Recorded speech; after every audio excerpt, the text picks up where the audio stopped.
김장철이 다가온 가운데 올해도 배추 작황이 부진하고 생산량도 크게 떨어질 것으로 보이지만 가격과 거래는 부진해 생산 농가들이 고통을 받고 있습니다. 수은 중독 피해 사례는 늘고 있지만 공식적인 피해자는 한 명도 없는 이상한 상황이 지속되면서 정부의 미지근한 대응이 비판을 받고 있습니다. 광주 유대회 선수촌 아파트 단지의 입주 시기가 한 달 이상 늦어지면서 새로 문을 열 학교로 옮겨야 할 학생의 학부모들이 혼란을 걱정하고 있습니다. 대형 유통업체들이 지역 중소기업들의 판로 개척에 나서면서 상생의 모델을 모색해 나가고 있습니다. 여러분 안녕하십니까? 김장철이 다가오는데 배추 산지에서는 분위기가 심상치 않다고 합니다. 작황이 부진한 데다 산지 가격도 떨어지고 있기 때문입니다. 밭대기 거래도 부진하다는데요. 농민들은 산지 폐기 등 정부의 대책을 호소하고 있습니다. 문현철 기자가 취재했습니다. 배춧잎이 누렇게 시들면서 한 해 농사를 망쳤습니다. 한 달 전부터 나타난 혹부리병이 전국적인 배추 주산지인 해남에서 빠르게 확산되고 있습니다. 올해 하우면 전체를 보면은 약 한 30% 정도 지금 확산되고 있어요. 그런데 지금 수확 시기는 다 돼서 그런 수확을 할 수가 없고 포기하는 상태죠, 지금. 지난해 과잉 생산 여파로 올해 배추 재배 면적은 전국적으로 16%나 줄었습니다. 작황마저 좋지 않지만 수확철 앞둔 배추 가격은 오히려 하락세로 돌아섰습니다.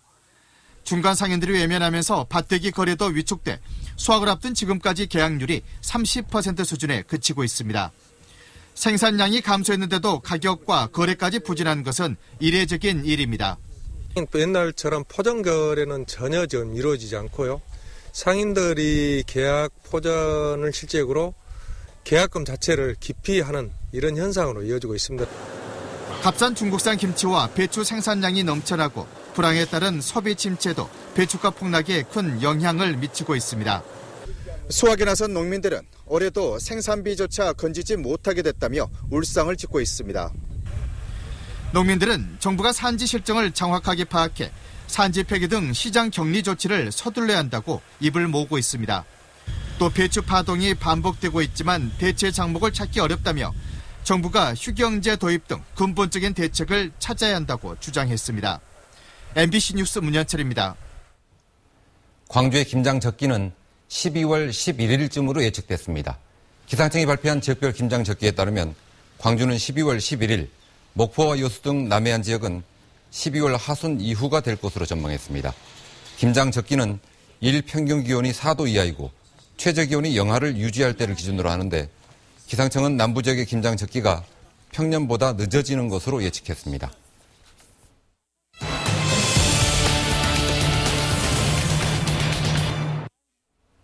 수은은 신경계를 해치는 아주 위험한 물질입니다. 한번 중독되면 후유증도 오래갑니다. 광주에서 발생한 집단 수은 중독 사고는 이런 위험 물질의 근로자들이 무방비로 노출됐다는 점에서 일단 충격적입니다. 더욱이 피해자가 얼마나 더 있을지도 알 수 없는 상황입니다. 먼저 정용욱 기자입니다. 피부병처럼 얼굴과 몸에 발진이 생긴 작업자들. 남영정구 설비 철거 작업 도중 용접 절단 작업을 하다가 수은증기를 들이마신 뒤 나타난 증상입니다. 중독 초기 일부 근로자는 최고 30배의 수은 성분이 체내에서 검출된 것으로 알려졌습니다. 검사 걸린 것처럼 쭉 늘어지고 약간 열도 나고 구토도 나고 이틀 후에 발진, 온몸 발진 나고요. 수은에 중독되면 겉으로는 괜찮아져도 시간이 지나면서 신경계 이상을 초래해 불면증이나 손떨림 등의 증상을 초래하기도 합니다. 또 수은을 걸러내는 콩팥이 손상돼 두고두고 피해가 이어집니다. 1차적으로 호흡기에 영향을 미치죠. 그래서 심한 경우는 폐 부종이 발생할 수 있고 사망할 수도 있고요. 수은 중독이 의심돼 건강검진을 받은 40여 명의 근로자들을 시간을 두고 지켜봐야 하는 이유입니다.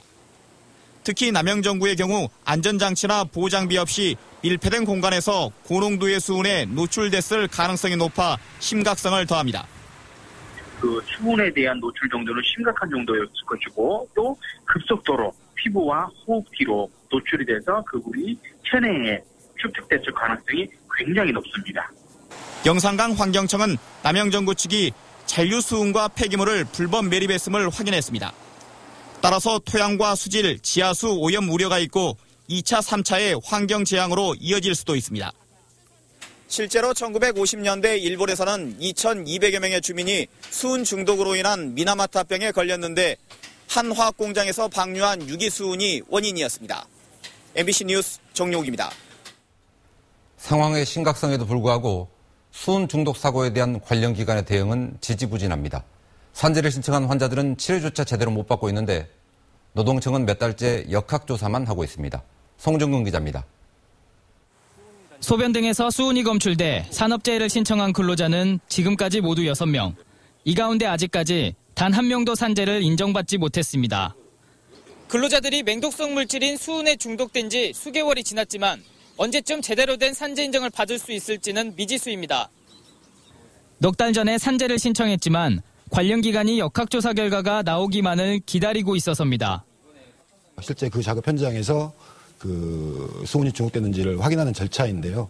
그 절차 부분이 좀 약간 시간이 소요되는 것 같습니다. 예. 그래서 지금 현재 8월하고 9월달 두 분이 신청을 했는데 수은 중독 사고가 분명한데도 산재가 인정되지 않으면서 피해 근로자들은 내 돈을 들여 치료를 받는 모순된 상황이 벌어지고 있습니다.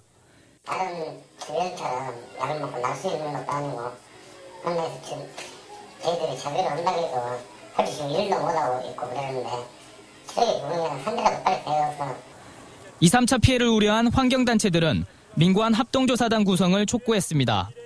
남영정구의 불법 수은 매립과 주변 환경오염 등 관련 의문들에 대해 영산강 환경청이 명확한 결론을 못 내리고 있기 때문입니다. 영산강청이 여러 가지 조사들을 한다라고 아직도 조사 중이라고 이제 계속 얘기를 하시는데요. 화학물질관리법, 폐기물관리법과 관련해서 명확하게 민간 조사단을 꾸려서 민간이 시민들이 납득할 수 있도록 수은 중독에 대한 관련 조사가 더디게 진행되면서 피해자 구제 조치가 속도를 내지 못하고 있습니다. MBC 뉴스 송정근입니다. 광주 유대회 선수촌 아파트에 내년 봄에 초등학교가 새로 문을 엽니다. 그런데 학교가 개교한 뒤에야 입주가 시작되기 때문에 자칫하면 학생들 없이 학교가 신학기를 맞을 수도 있습니다. 혼란이 예상됩니다. 이계상 기자가 취재했습니다. 유대회 선수촌 아파트 안에 자리 잡은 광주 주월초등학교 재건축 공사가 한창입니다. 현재 공정률은 70% 수준으로 내년 2월 초까지 공사가 마무리됩니다. 내부 시설 정비가 끝나고 교직원 인사 발령 절차도 진행되면 내년 봄학기부터 문을 열 예정입니다. 공사가 가능할 것으로 보여서 3월 1일 일단 개교하는 데는 차질이 없을 걸로 그렇게 또 준비를 하겠습니다. 반면 이 학교에 다닐 대부분의 학생들이 아파트에 입주하는 시기는 4월 이후입니다. 아파트 재건축 조합과 시공사가 입주 시점을 이때로 계약했고 여기에 맞춰 내부 마감 작업이 진행되고 있기 때문입니다. 더 큰 문제는 재건축 조합이 법적 분쟁에 휩싸여 있다 보니 제 역할을 하지 못할 경우 입주 시기를 확정 짓기 어려울 수도 있습니다. 인허가 변경 절차가 교통영향평가라지는 수없이 많이 남았거든요. 그래서 그 안에 아마 맞추기는 좀 힘들 거예요.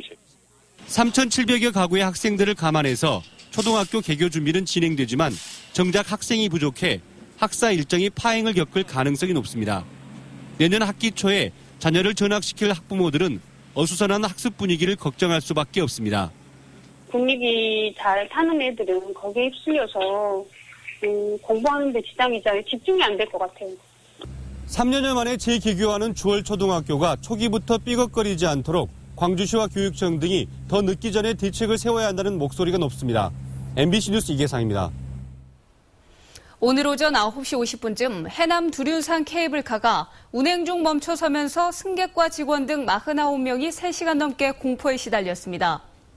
사고 당시 케이블카에는 산 정상으로 올라가는 상행선에 5명, 하행선에 44명이 타고 있었고 구조대원의 유도로 완강기를 통해 모두 무사히 구조됐습니다. 경찰과 소방당국은 전기공급 장치에 쥐가 들어가 전기공급이 차단되면서 케이블카가 멈춘 것으로 보고 정확한 사고 경위를 조사하고 있습니다. 오늘 오전 9시 30분쯤 장성군 호남고속도로 상행선 한 터널에서 관광버스가 앞 차량을 들이받는 등 4중 추돌 사고가 발생해 버스 운전자 29살 박모 씨 등 15명이 부상을 입었습니다. 경찰은 터널에서 차선 공사가 진행돼 정체 현상을 빚고 있는 가운데 버스 운전자 김 씨가 앞을 잘 보지 않고 운전을 하다 사고를 낸 게 아닌가 보고 정확한 경위를 조사하고 있습니다. 대형 유통업체들이 지역 중소기업들의 판로 개척에 적극적으로 나서고 있습니다. 홍보와 판매에 어려움을 겪는 중소기업들이 지역 기업의 한계를 극복하는 데 큰 힘이 되고 있습니다. 조현선 기자입니다. 낙하산에 들어가는 원단으로 만든 초경량 가방입니다. 가볍고 방수 기능까지 갖춘 데다 디자인도 뛰어나 백화점에서 외국 유명 제품들과 어깨를 나란히 하고 있습니다. 지난해 수출로만 20억 원어치를 내다 판 데 힘입어 전년보다 매출이 3배 이상 뛰었습니다. 제품 경쟁력을 눈여겨본 한 백화점 본점이 지난해 초 판매 공간을 내주었고 이후 브랜드 인지도가 높아지며 매출이 급증하면서 올해는 100억 매출을 목표로 하고 있습니다. 저희 혼자 힘으로는 브랜드 인지도를 알리는 게 너무 쉽지 않거든요. 그런데 저희가 그 롯데라는 큰 백화점을 등을 타고 이제 날개를 펼칠 수 있게 된 기회죠.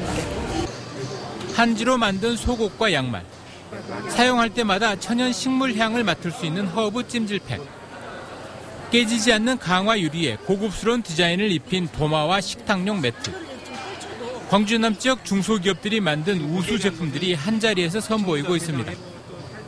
비록 한시적인 기획 판매전이지만 마케팅 능력이 떨어지는 중소기업들에겐 제품과 브랜드를 알리고 나아가 정식 입점의 기회까지 노려볼 수 있는 기회의 장입니다. 백화점에 그냥 어찌 보면 주부들이 들리는 경우가 많이 있거든요. 심심해서.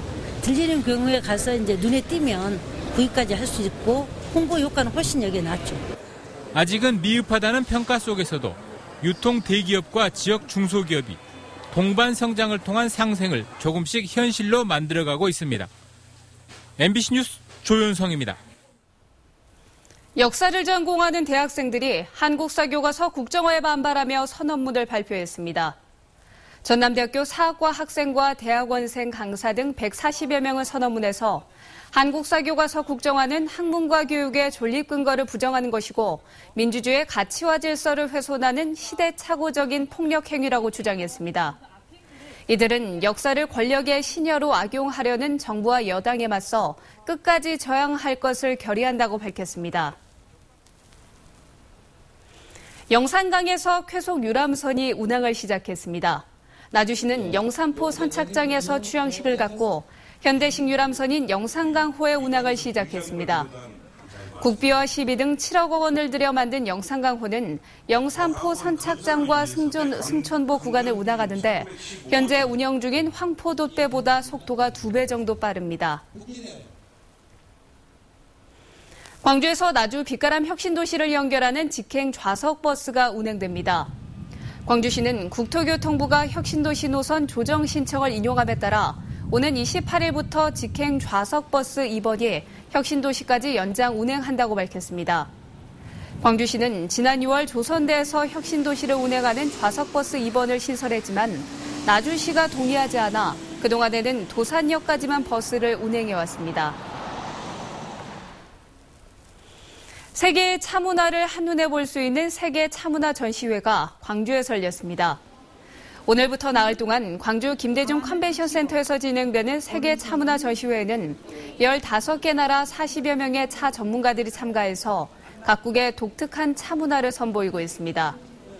또한 보성 한국차문화공원 특별품평회에서는 녹차를 포함해 홍차와 우롱차, 흑차 등 200여 가지의 차에 대한 품평회가 진행됩니다.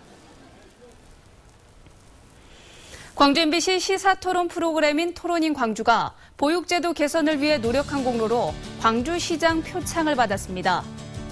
광주 어린이집 총연합회는 올해 토론인 광주가 어린이 보육과 관련한 2차례의 토론을 통해 바람직한 해법을 모색했다고 밝혔습니다.